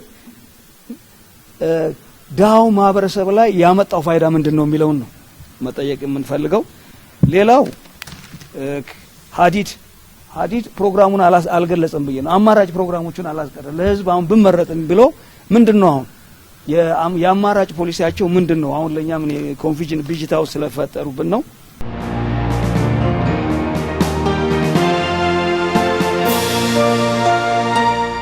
እናመሰግናለን ክቡር ተከራካሪ። ጥያቄ ማቅረብ የሚችሉበት 2 ደቂቃ ጊዜ ተጠናቋል። የሁለተኛው ጥያቄ የሚሆነው የነጻነትና እኩልነት ፓርቲ ነው። ጥያቄያችሁ ማቅረቢያ 2 ደቂቃ ጊዜ ያላችሁ። አቶ አብዱል ሀፊዝ አህመድ መቀጠል ይችላሉ። አመሰግናለሁ። እንግዲህ ያው ብዙ ጥያቄዎች ቢኖርንም ከሰዓቱ አንፃር ያው ኢሹ ጋር የተያያዘ ጉዳይ አንድ ጥያቄ ለማንሳት ነው የምፈልገው። ያውም ለብልጽግና ነው ማቅረብ የምፈልገው ጥያቄውን። የተፈጥሮ ጥበቃን ግብርናን በተመለከተ የተፈጥሮ ጥበቃን የተመለከተ ዲፎረስቴሽንን በመቀነስ የሚደረጉ እንቅስቃሴዎች ምን ያህል ውጤታማ ሆነዋል? ሌላ ሁለተኛ በዲፎረስቴሽን ኢምፓክቱ ማለትም አሁን ለምሳሌ በልምድ የሚታወቀው ኮብልስቶን ኮብል ዳቦ የሚባሉ የሚመረቱ አካባቢዎች ስፔሻሊ ደግሞ በጀጎል ውስጥ ባሉት ውስጥ የአካባቢ ብከላን የተመለከተ ምክንያቱም ጭስ አልባ ሳይሆኑ ጭስ ከደን ምርት ይቀንሳሉ ብሎም ደግሞ አካባቢን ይወክላሉ እና ለዚህ ሁለቱን በማስተሳሰር ምን ያህል ነው ጭስ አልባ ዳቦ ቤቶችን በጀጎል አካባቢ ለመመስረት ያሰባችሁትና ግብርናን ከህዝብ ጤና አንጻር ምን ያህል ነው ይሄንን ነገር የሄዳችሁበት የሚለውን ጥያቄ ለማቅረብ ነው። አመሰግናለሁ። እናመሰግናለን። በሶስተኛነት ጥያቄ የሚያቀርበው ፓርቲ የብልጽግና ፓርቲ ይሆናል። 2 ደቂቃ አላችሁ። ወይዘሮ ሮዛ ኡመር መቀጠል ይችላሉ። እሺ አመሰግናለሁ። እኔ 2 ጥያቄ ነው የምጠይቀው። አንደኛው ጥያቄ ለሁሉም ተፎካካሪ ፓርቲዎች አንደኛ የሁሉም የኢኮኖሚ ፖሊሲያቸው አሁን ያለውን ችግርም ለመፍታት ፖሊሲው ግልጽ ሆኖ በየትኛው መስመር ወይም በየትኛው ኢዲዮሎጂ ነው ይህንን ችግር ለመፍታት የሚያስቡት የሚለው ነው። ሁለተኛው የኢትዮጵያ ብሔራዊ አንድነት በማኒፌስቶ ውስጥ ያስቀመጠው በተለይ በግብርናና በመሬት ጉዳዮች ላይ የተቀመጠው አንዱ የፊውዳል አርሶ አደሩን ከፊውዳል አገዛዝ ነፃ ሆኖ መሬቱን በትክክለኛው መንገድ እንዲጠቀም ያደርጋል የሚል ማኒፌስቶዎች ውስጥ አለና ይሄ አሁን በተለይ ያረጀ የፖለቲካ እይታ አይደለም ወይ? አሁን ፊውዳላዊ አገዛዝ ኖሮ አርሶ አደሩ በፊውዳል ይተዳደራል ብሎ ነው የሚያምነው። በዚህ ደረጃ ከፊውዳል አሰራርና አገዛዝ ነፃ የሚሆን አርሶ አደርን መፍጠር የሚል ማኒፌስቶቸው ውስጥ ስላለ ይሄኛው አሁን የትግል ስልቱ ራሱ በጣም ያረጀና በተለያዩ ጉዳዮች ላይ ያው ኢህአፓም የነሱ አንዱ ፓርቲ ስለሆነ በዚህ ባረጀ አስተሳሰብ አሁን ባለንበት በ21ኛው ክፍለ ዘመን ላይ ይሄ የፖለቲካ ሂደት ያስኬደናል የሚል እምነት አላቸው የሚል ጥያቄ ለማቅረብ ነው። እናመሰግናለን። ወደ 4ኛው ጥያቄ ተረኛ ፓርቲ ነው የምናልፈው። የሀረሪ ዴሞክራሲያዊ ድርጅት ነው። ጥያቄ ማቅረብ ለምትፈልጉት ፓርቲ ጥያቄ ማቅረቢያ የ2 ደቂቃ ጊዜ አላችሁ። በጣም እናመሰግናለን። እኛ እንደ ክልል ነው የምናወራው፣ እንደ ክልል ነው የምናቀርበው። ክልላችን ገበሬ ምርቱን አምርቶ የሚሸጥበት ቦታ ምሳሌ አሁን ለምሳሌ አጠቃላይ የሁንደኔ ጫት በቀን ከ10 ኪሎ በላይ ነው ወደ የሚሄደው። ያንን ነገር አጠቃላይ ፖለቲካ ድርጅቶች ምን አሰቡ ለዚህ ኢኮኖሚያችንን ሀረር ላይ ለማድረግ በግብርና ዙሪያ ተደረገ ነገር ካለ ነው ጨርሻለሁ። እናመሰግናለን። በሶስተኛው ዙር ለዕለቱ የክርክር መድረክ ለቀረቡ የተፎካካሪ ፖለቲካ ፓርቲዎች የቀረቡ ጥያቄዎችን ሰምተናል። በዚሁ መሰረት የኢትዮጵያ ብሔራዊ አንድነት ፓርቲን በመወከል የተገኙት አቶ አርአያ ኃይለ ሚካኤል ለቀረበላችሁ ጥያቄዎች መልስ መስጠት ትችላላችሁ። 4 ደቂቃ ይኖራቸዋል። በቀረበው ጥያቄ ብዛት ልክ አመሰግናለን። 2 ጥያቄዎች ነው ያሉት። ለሁሉም የተጠየቀው የኢኮኖሚ ፖሊሲ በየትኛው አይዲዮሎጂ ነው የሚል ነው። የኛ የአይዲዮሎጂያችን መሰረቱ ሶሻል ዲሞክራት ህዝብን ማዕከል ያደረገ የዲሞክራሲ እና የኢኮኖሚ ስርዓት ነው ያለን። በሁለተኛነት በግብርና መሬት የፊውዳል ስርዓቱ ወይ ያረጀ የፖለቲካ የኢኮኖሚ ስርዓት አይደለም ወይ ሲል እኛ ደግሞ የምንለው ብልጽግና ራሱ በደንብ ሲሰራ ሶሻል ዲሞክራት ነው ብለን ነው የምናስበው። ቢኮዝ ህብረተሰብን ተጠቃሚ ያንዳንዱን ከጠርዝ ጠርዝ ሁሉን ማህበረሰብ በእኩል የኢኮኖሚ ተጠቃሚ የሚያደርግ የተጨቆነው የፊውዳል ስርዓትን የነበረውን ጭሰኛውን ባለ መሬት የሚያደርግ ነው የኛ ፖሊሲ። ፊውዳል ስርዓትን የሚያመጣ ሳይሆን ከፊውዳል የተነጠቀውን መሬት ይሄ ጭሰኛ የሆነው ምንም የለውም ብሎ የደነገጠ የሚያርሰው ሳይደነግጥ የራሴ ነው ብሎ የሚሰራው የኢኮኖሚ ስርዓት ነው። ሌላው ምንድነው ከኢህአፓ ጋራ ተመሳሳይ እኛ ከኢህአፓ ጋራ ምንም ተመሳሳይነት የለንም።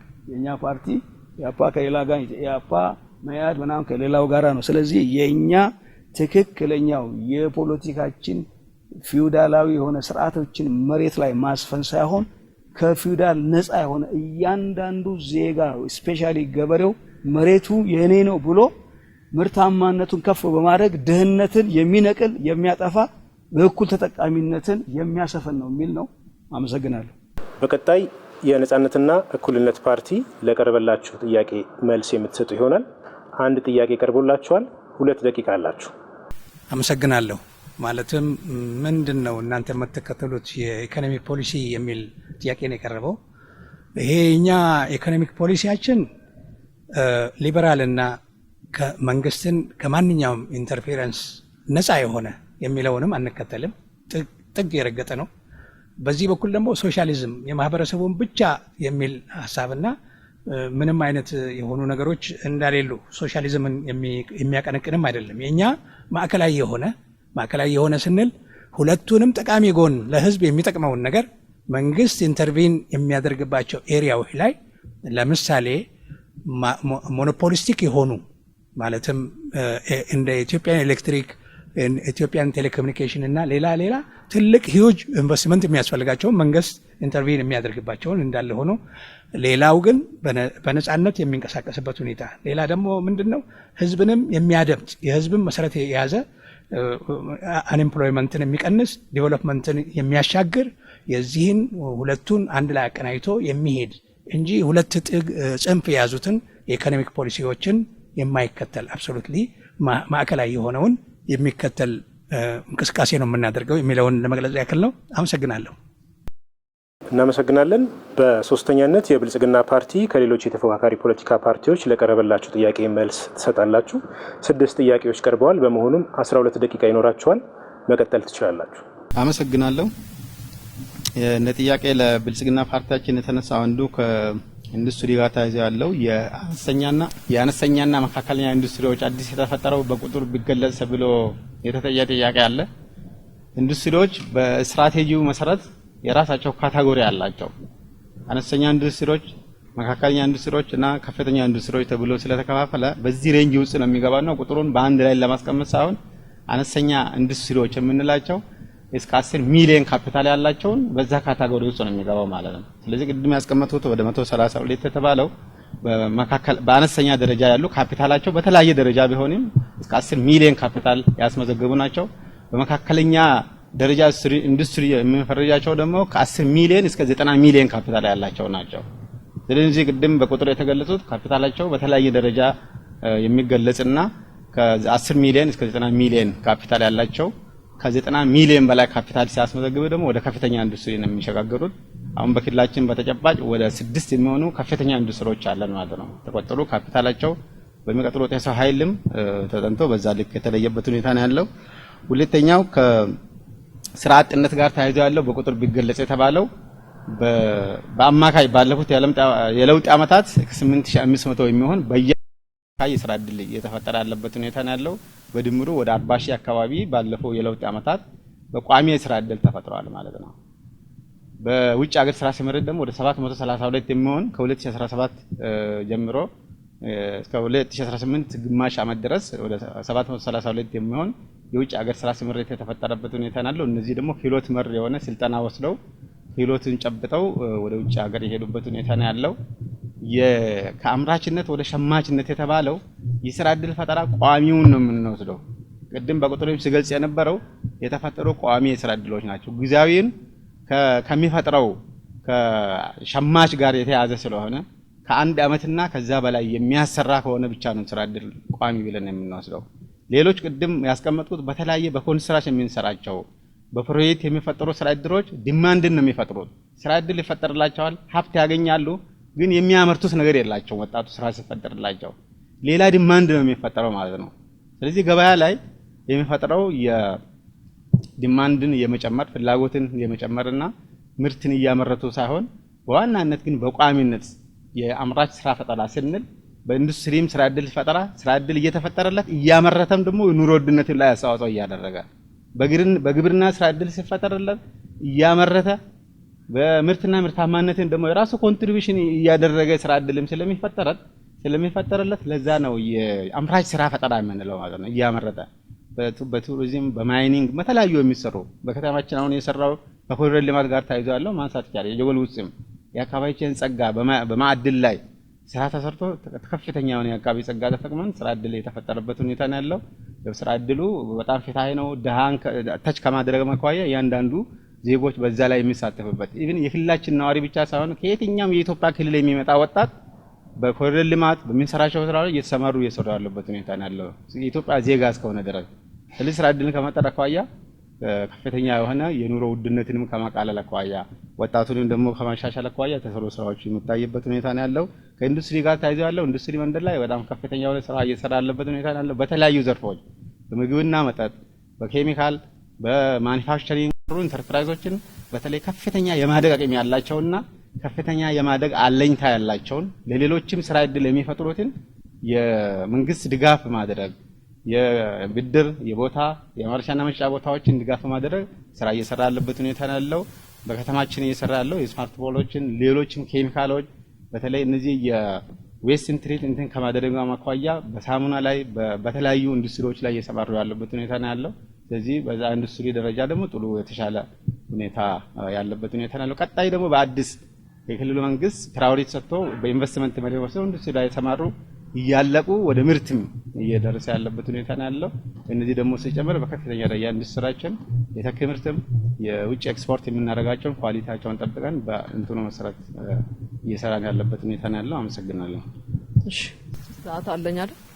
እሺ አመሰግናለሁ። ያው የተነሱት ጥያቄዎች በሚገባ እኛ እንደ ብልጽግና አንዱ ትልቁ የቱ ጋር ነው ያለው የኢንዱስትሪ መንደር የሚለው እዚህ ክልል ላይ ያለ ሰው ማያውቀው የለም። አመሬሳ አካባቢ ያለ ትልቅ የኢንዱስትሪ መንደር ነው ያለን። በዛ ውስጥም እየተመረቱ ያሉት አንዱ ተኪ ምርቶችን በማምረት ነው እየሰራ ያለው። በተለይ ደግሞ ከኮሪደሩ ጋር ደግሞ የቱ ጋር ነው የተያያዘው የሚልም ጥያቄ ቀርቧል።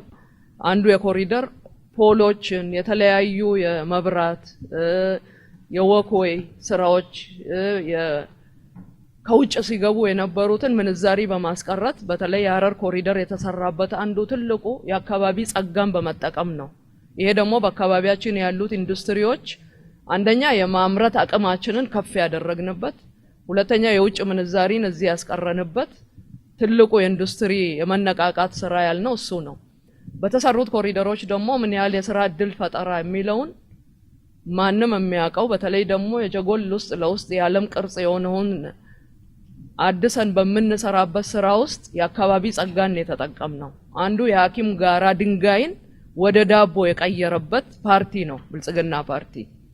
ስለዚህ ስራ እድልም በብዙ የተፈጠረበትና በኢንዱስትሪ ውስጥ ራሱ ብናይ እዛ አካባቢ ራሴ የተሻለ ነው ብለን ነው እስካሁን ከሰራናቸው። የበለጠ ደግሞ ትልቁን ጫና የስራ እድል ፈጠራን ደግሞ ፓርቲያችን ሲመረጥ ይሄንን ችግር የሚፈታ ትልልቅ ፕሮጀክቶችን በመቅረጽ የበለጠ የስራ እድልን በቋሚነትም በጊዜያዊነትም የምንፈጥርበት ሁኔታዎችን መፍጠር አለብን የሚል ሌላው ከብክለት ነፃ የሆነ የሚለውን አንደኛ በተለይ ከዳቦ ጋር ተያይዞ የተነሳው አለ። አመሬሳ አካባቢ ኢንዱስትሪ ዞን ላይ ያለው ትልቁ የዱቄትና የዳቦ ማምረቻ ፋብሪካችንን መግለጽ እንችላለን። በአብዛኛው ክልሎች ላይም በዚህ ደረጃ ወደዛ እንዲሻገሩ እየተሰሩ ያሉት በከተማውም በግሉ ዘርፍ ያሉት ዳቦ ቤቶች ዛሬ በእንጨት ነው የሚጋግሩት ማለት አይቻልም። የተወሰኑ ሊኖሩ ይችላሉ። ከዛ ውጭ ግን በአብዛኛው ለሁሉም ወረዳ የከተማና የገጠር ወረዳዎች ዳቦንም በማከፋፈል ዱቄት ፋብሪካዎችንንም በማስተሳሰር ዳቦ ቤቶቹን እንዲሰሩ እየተደረገ ነው ያለው። ሌላው ከብክለቱ ጋርም ተያይዞ በግብርናው ዘርፍም እየተሰሩ ያሉ ስራዎች አንዱ የተፋሰስ ልማቶቻችን የአረንጓዴ አሻራ መርሃ ግብራችን ላይ ብዙ እንጨቶችን ወደ ማገዶ ከማስራት አንፃር የተለያዩ አማራጮችን ማህበረሰቡ እንዲጠቀም በተለይ ደግሞ የመብራት አገልግሎትን በገጠር በከተማም እንዲዳረስ በማድረግ ስቶቮችን በተለያዩ ኢነርጂዎችን እንዲጠቀሙ እየተደረገና የእንጨትን ከመጨፍጨፍ ወደዚህ እንዲሻገር የገጠር ወረዳዎች ራሱ በአዲሱ የገጠር ኮሪደራችንም አንዱ ኢነርጂን ከእንጨትና ከተለያዩ የደን ጭፍጨፋዎች ነፃ እንዲሆኑ እየተሰሩ ያሉ ስራዎችም አሉ። በቀጣይ ደግሞ የበለጠ ለመስራት ብልጽግናን መመረጥ አለበት። ሌላው የምርት መሸጫ ቦታዎችን አስመልክቶ በዚህ 5 ዓመት የተሰሩ በተለያዩ የወረዳዎች ላይ 5 የገበያ ማዕከላት ከሀረዌ ጀምሮ በተለይ ደግሞ ገልመሺራ አካባቢ ያለው ዘመናዊ የአርሶ አደር ምርት መሸጫ ማዕከላትን ገንብቶ በብልጽግና የሚመራው መንግስት እየሰራ ያለው የገበያ ቦታዎችን እየሰራ ያለው የጫት ገበያዎች ደግሞ ከአወዳይ ጋር መተሳሰር ከጎረቤት አገሮች ጋር ተያይዞ የገበያ ሁኔታዎችን የመፍጠር አንዱ የሚታወቅበት ስለሆነ የአወዳይ ገበያን ከሀረሪ የጫት ምርት ጋር ማስተሳሰሩ ራሱ አንዱ የብልጽግና እይታም ስለሆነ ክልል ላይ ብቻ ተወስኖ የሚሄድ ገበያ አይደለም ሊኖረን የሚገባው። እስከ ድንበርም እስከ ታችም እስከ ጅቡቲም በተለያዩ ጉዳዮች አርሶ አደራችን እዛ አድርሶ ምርቱን የሚሸጥበት ክፍት የሆነ የገበያ ሁኔታዎችን የመፍጠርና በአንድ ቦታ የታጠረ ገበያ እንዲኖር አይደለም። ስለዚህ ማህበረሰቡ እርስ በራሱ የሚገበያይበትን ሁኔታዎች መፍጠር ስለሆነ የአወዳይ ጫት ምርት የበለጠ የሚታወቅበት ነው። ከተማ ላይ ደግሞ የአርሶ አደሩ የሚሸጥበት ቦታዎችን እየተገነቡ ያሉ አሉ፣ አልቆ ደግሞ እየተሰሩ ያሉ ስራዎች አሉ። ስለዚህ በዚህ እይታ ኢኮኖሚያችን አስተሳስረን ለዳው ማህበረሰብ ደግሞ ምንድነው የታሰበው የሚለውም ተነስቷል። የዳው ማህበረሰብ የዳውን አንደኛ የከተማውንና የገጠርን ምርትና ምርታማነትን በመጨመር በቅዳሜና እሁድ ገበያዎች ምርትን ከአርሶ አደሩና ከሸማቹ መሃል ሰንሰለት እንዲቆምና የንግዱን አርሶ አደሩ ጋር እንዲሸምት ሸማቹ በትንሽ ዋጋ እንዲያገኝ እየተሰሩ ያሉ ስራዎች የሌማት ትሩፋቶቻችንን በተለያዩ ስራዎች ውስጥ በማስገባት ሸማቹ የከተማውን የኑሮ ውድነትን የኑሮ ጫናን ለማቅረብ እየተሰሩ ያሉ ስራዎች በጣም በብዙ ናቸው። ግን ደግሞ የተሰሩ ስራዎች ደግሞ አሁንም የሚቀሩ ስላሉ ብልጽግና ከተመረጠ ደግሞ እነዚህን የጀመራቸውን ስኬቶች በበለጠ ምርትና ምርታማነትን በመጨመር የከተማውን የኑሮ ጫናን ወይም ደግሞ የኑሮ ውድነትን የማረጋጋት የገበያ ኑሮ ውድነትን ለማረጋጋት ዝቅተኛ ገቢ ያላቸውን ሸማችን በአጭሩ የሸማቾች ማህበራትን በማስፋፋት የኑሮ ጫናውን እንዲቀነስ የሚያደርግበትን ስትራቴጂና የኢኮኖሚ ፖሊሲ እየፈጠረ ያለ ፓርቲ ስለሆነ ፓርቲያችን ከተመረጠ የበለጠ ከዚህ የበለጠ ኢኮኖሚ ስራዎቻችንን የማሳካት ስራዎችን የምንሰራ መሆኑን ለማግለጽ ነው። አራተኛ መልስ ሰጪ የሚሆኑት የሀረሪ ዴሞክራሲያዊ ድርጅት ይሆናል። 2 ጥያቄ ቀርቦላችኋል። በመሆኑም 4 ደቂቃ ይኖራችኋል። መልስ መስጠት ትችላላችሁ። እሺ፣ በጣም እናመሰግናለን ተመልካቾቻችን። አቶ አሪያ ያቀረቡት ጥያቄ ግልጽ አይደለም ነው ፕሮግራማችሁ። እኛ ፕሮግራማችን የሀረሪ ዴሞክራሲያዊ ድርጅት ሀዲድ የብሔር ድርጅት ነው። ለሀረሪ ህዝብ የቆመ ድርጅት ነው። ይህንን ገልጸናል። የኢኮኖሚ ፕሮግራማችን እኮ ቅድም ግልጽ አድርገናል። ድጋሚ አሁንም ለማድረግ አሁን ያለውን መንግስት ፖሊሲ መደገፍ እና ቀዳዳ ካለበት ያን ቀዳዳ መጠገን ነው ብለናል።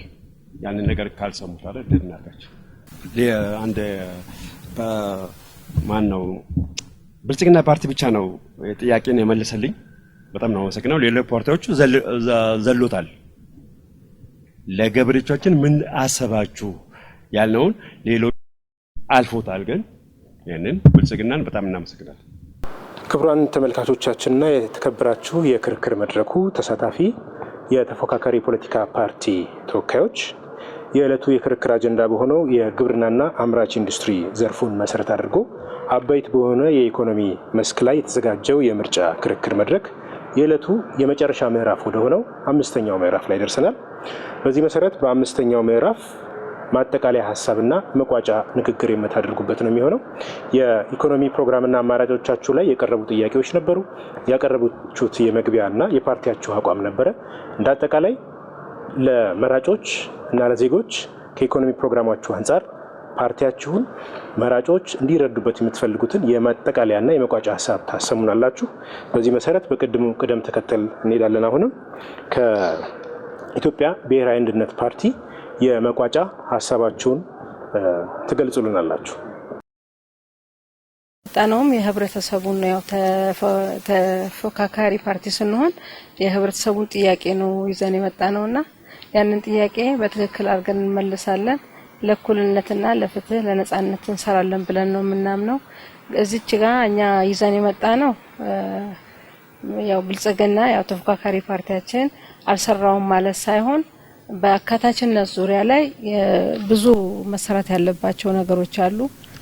በሴቶችና በወጣቶች እንደገና በአካል ጉዳተኞች እነሱ ያልተሰሩ ስራዎችን እኛ እናስቀጥለዋለን የሚል ሀሳብ አለን። ሀሳቡ ተቀምጧል ግን እየተሰራበት አይደለም። ያንን እናሰራለን የሚል ሀሳብ አለን እና የበለጠ ደግሞ ቢመርጡን የህብረተሰባችንን የማህበረሰባችንን ያው የምናገኛቸው አንዳንድ ክፍተቶች አሉ። እነሱንም በተቻለ መጠን እናሟላና ህዝባችን ተጠቃሚ እንዲሆን በኢኮኖሚው ይሁን በማንኛውም ህዝቡ ጥያቄ በሚያነሳበት ቦታ ላይ አሟልተን እንገኛለን። ያው ቢመርጡን ሌሎች ወደኛ የሚመጡ ነገሮችንም በተሳካ ሁኔታ እናስኬዳለን የሚል ነገር አለን። ያው የቀረውን እየቆየን ገላለጠው ይሆናል ብዬ አስባለሁ። ያው ሌላ ተጨማሪ ካለ ደግሞ ባልደረባዬ የቀረውን ይናገራል። ያው አነስተኛ ነገር ለመጨመር ያክል እንደ ፓርቲያችን አርማችን ልብ ነው። ማንኛውም የክልላችን ማህበረሰብ ቢመርጠን በግብርናው በኩል ህዝቡን ተጠቃሚ የሚያደርግ በኢኮኖሚ በኩል ህዝቡን ከድህነት የሚያወጣ ፖሊሲ ይዘን መተናል ብለን እናምናለን። በዚህ ካሁን በፊት በኢኮኖሚ ዘርፍ ላይ በብዙ ሳንካ ሲያለቅስ የነበረውን በመልካም አስተዳደር እጦት በሙስና የተሰቃየውን ብዙ ችግሮችን በመቅረፍ 100% ህዝቡን ከሙስናና ከመልካም አስተዳደር የጸዳ የኢኮኖሚ ስርዓት በመገንባት ህዝቡን ከድህነት የምናወጣበት ፖሊሲ ይዘን አማራጭ ይዘን መተናል ብለን እናምናለን። ይህንን ፖሊሲያችን እየተቀበለ ማንኛውም የክልላችን የሀገራችን ማህበረሰብ በሙሉ በዚህ በሰባተኛው ሀገራዊ ምርጫ ላይ እኛም በመምረጥ እፎይ እንዲል ምርጫችን ጥሪ እናቀርባለን። እናመሰግናለን። ሁለተኛው የማጠቃለያ ሀሳቡን የሚያሰማው የነጻነትና እኩልነት ፓርቲ ይሆናል። አቶ አብዱል ሀፊዝ 5 ደቂቃ አላችሁ። እንግዲህ ያው የኢኮኖሚ ፖሊሲያችንና እንደዚሁም የግብርና ፖሊሲያችንን በተወሰነ ደረጃ ያቀረብንበት ሁኔታ ነው ያለው። እኛ ከመሰረታዊ መነሻ ትምህርትና እውቀትን መሰረት ያደረገ ማለትም ስክሪፕቶ ነው የኛ ምልክት እና በእውቀት ሀገርን ማሳደግ፣ ሰላምን ማስገኘት፣ ማንኛውንም ጉዳይ በውይይትና በሰላም ብቻ የመፍታት ዝንባሌን የሚያሳይ ነገር ነው። ሌላ ምንድነው የመንግስት አሁን በኢኮኖሚን በተመለከተ የመንግስት የገንዘብና የፊስካል ፖሊሲ እርስ በርስ አለመናበብ ችግሮች እንዲወሳሰብ አድርጓል እና የዜጎች ፍላጎት ታሳቢ ያደረገ የመንግስት የልማት ፕሮግራም የኑሮ ውድነትን ይበልጥ እንዲባባስ የሆኑትን መቀነስ፣ እነዚህን የፖሊሲና ፕሮግራም ክፍተቶችን በሀገራችን በነገሰው የጦርነትና የፖለቲካ አለመግባባት ጋር ተዳምሮ የሀገራችን ኢኮኖሚ እንዲታመም አድርጓል። ስለዚህ መዋቅራዊ ችግሮችን በሀገራዊ ስራ አጥነትና የዋጋ ንረት እጅግ እንዲያሻቅብ አድርጓልና በአብዛኛው የሀገራችን ህዝብ መሰረታዊ አገልግሎቶችን ማግኘት የሰማይ ያህል እየራቀ ይገኛል እና እነዚህ ጉዳዮች በሙሉ ተፈተው በረጅም ስትራክቸራል ኢምፕሩቭመንት ማስተካከል ይሆናል ማለት ነው። ሌላ በሀገራችን የምጣኔ ሀብት እድገት እጅግ ከፍተኛ ፋይዳ ያለውን የባህር በራችንን በሰላም የምናገኝበት ሁኔታ በማንኛውም መንገድ ማለት በሰላማዊ በውይይት በማሳመን የእርስ በርስ የመጠቃቀምን መሰረት በማድረግ በሶማሌም ይሁን በጅቡቲም ይሁን በኤርትራም ይሁን በሌላ በኩል የሚገኘውን ነገር በሰላም እና በውይይት እና በእውቀት የተመሰረተ ስትራቴጂካሊ የሆኑ ጉዳዮችን ማስተካከል ነው መሰረታዊ ነገር ማለት ነው። ሌላ በዚህ ነፓ በሰባተኛ የጠቅላላ ምርጫ አሸንፎ ሀገራችን ካለችበት ሁለንተናዊ ችግሮች አላቆ ሀገር ውስጥም ሆነ በአካባቢው ሰላም እና መረጋጋት የሰፈነበት ሀገር ለመመስረት ዝግጅቱን አጠናቆ የህዝብ ይሁንታን ለማግኘት ምርጫዋን ቀን በጉጉት እየተጠባበቀ ይገኛል እና ነፓ በሁሉም መለኪያ ጠንካራ መንግስት በመመስረት ነፃነት፣ እኩልነት፣ ፍትህ ላይ የቆመች ጠንካራ ሀገር እውን የማድረግ የዜጎችን ስምምነትና ፍቃድ የማግኘት ይህን የቃል ሰነድ አዘጋጅቷል። ማለትም አሁን የተነሱ ጉዳዮችን በሙሉ ያያዘው ማለት ነው። መላው የሀገራችን ህዝቦች ነፓ ያቀረበውን ይህን የቃል ኪዳን ሰነድ አይታችሁ ይሁንታችሁን ሰጡን ዘንድ በአክብሮት እንጠይቃለን። የምልክታችን ብዕር ነው። ብዕር የእውቀት መሰረት ነው እና ይሄንን በእውቀት የተመሰረተውን እና ወደፊትም አቅጣጫ ሩቅ የሚያሳየንን እንድትመርጡን እንፈልጋለን። እናመሰግናለን።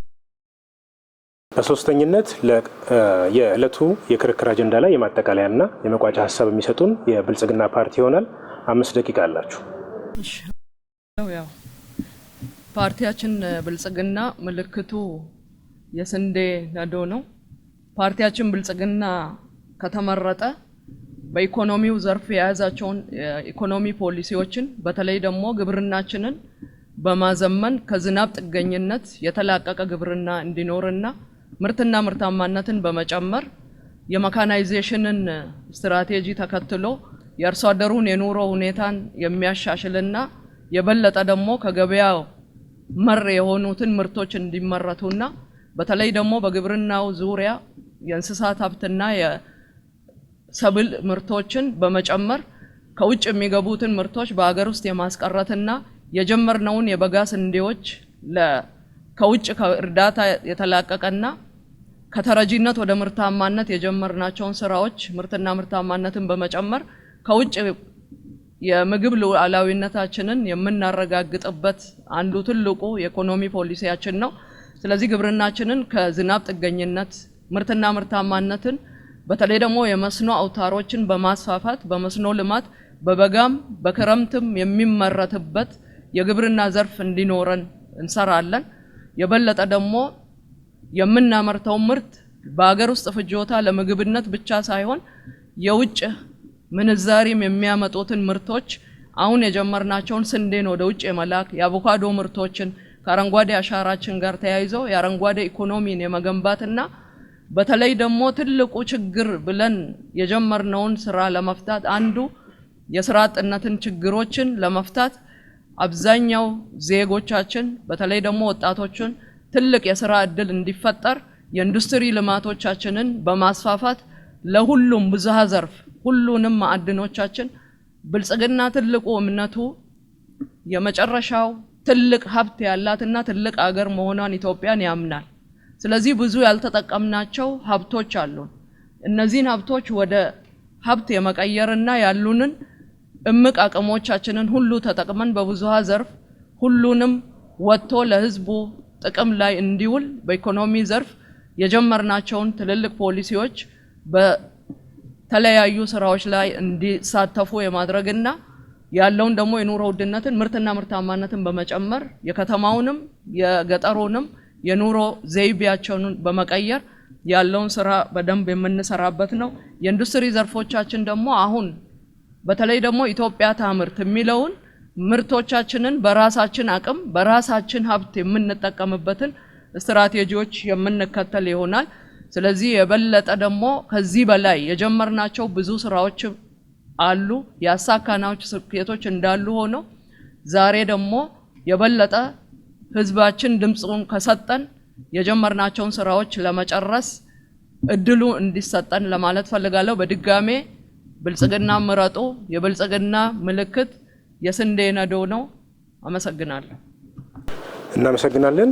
አራተኛው የማጠቃለያ ሀሳብ የሚሰጡን የሐረሪ ዴሞክራሲያዊ ድርጅት ይሆናል።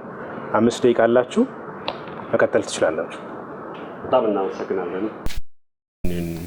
ፕሮግራም ላዘጋጁት ለክልሉ ሚዲያና ለክልላችንም ሆኖም እኛ በኢንዱስትሪም በግብርናም ቅድም እንደተናገር ነው ህዝባችን ተጠቃሚ እንዲሆን ነው ለማድረግ ነው። ህዝባችን እድሉን ከሰጠን ይህንን ነገር እንደምናስቀጥል በሙሉ እምነት አለን። ያው ምልክታችን እቺ ናት።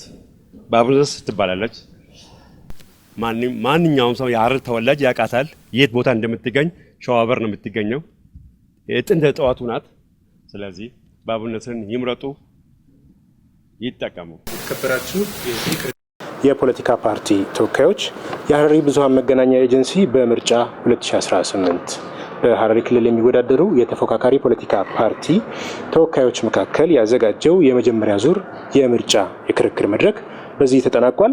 በቀጣይ በሁለተኛ ዙር በሌላ የክርክር መድረክ የምርጫ ክርክር መድረክ ይዘን የምንቀርብ ይሆናል። ስለተከታተላችሁን እናመሰግናለን። ጤና ይስጥልን።